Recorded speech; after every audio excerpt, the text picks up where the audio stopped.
I'm here once again explaining another one of my paintings. This is an older piece from 2018, and it's mostly oil on canvas with some oil pastels, graphite, and paint marker. Now, this particular piece for most people can seem grotesque, ugly, but it has a story like all my work. The title of this piece is "The Old Man That Plans His Immortality."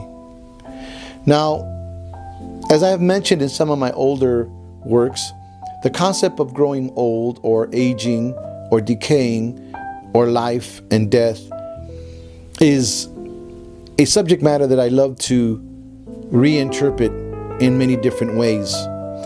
Oftentimes I do life and death as a conversation with death, or a conversation with oneself about one's own death. Now, exactly, I am not going to sit here and try to theosophize or theorize what death is, because in reality, we don't know until we get there. But what I do know is that I, like some scientists might believe, that we live in some form of a simulation, something that is getting us ready for something else. I believe in that. I believe that this world is a testing ground, a builder of who you really are or who you really should be. In this particular piece, the man is probably in his 90s, but at the same time, there is old people who have the resources, the funds, to try to plan out their own immortality. There's a movie that some of you might have seen about, I think it was Prometheus, where an old man who thinks that by finding the original creator of humanity in space, if he can get his DNA and make himself immortal, he will buy himself time. Interesting concept.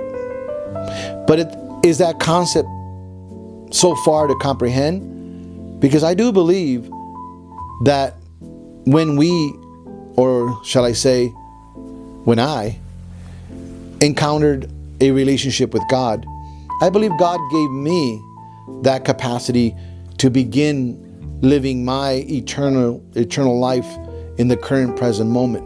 Because as some scientists believe in physics or in quantum physics, that eternity is all of time and space all put together in 4 directions.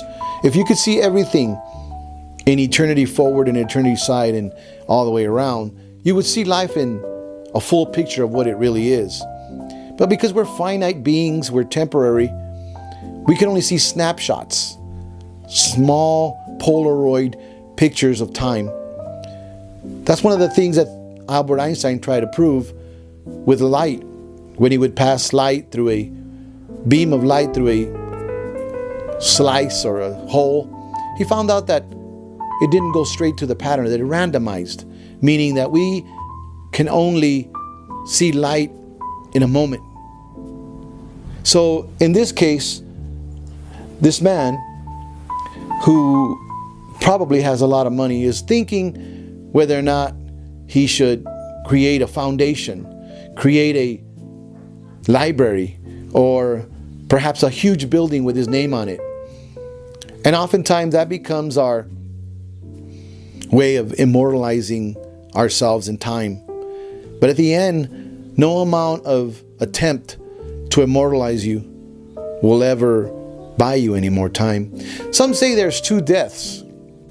The death when you physically die, and the second death is when the last person on earth says your name and the memory of you is lost forever. So with this work, I contemplate life, death, time, again, trials and tribulations, our concept of reality, our speech, His speech is no longer in a vibrational mode, but it's in a slowed, very slowed vibration. He can't see beyond his trials.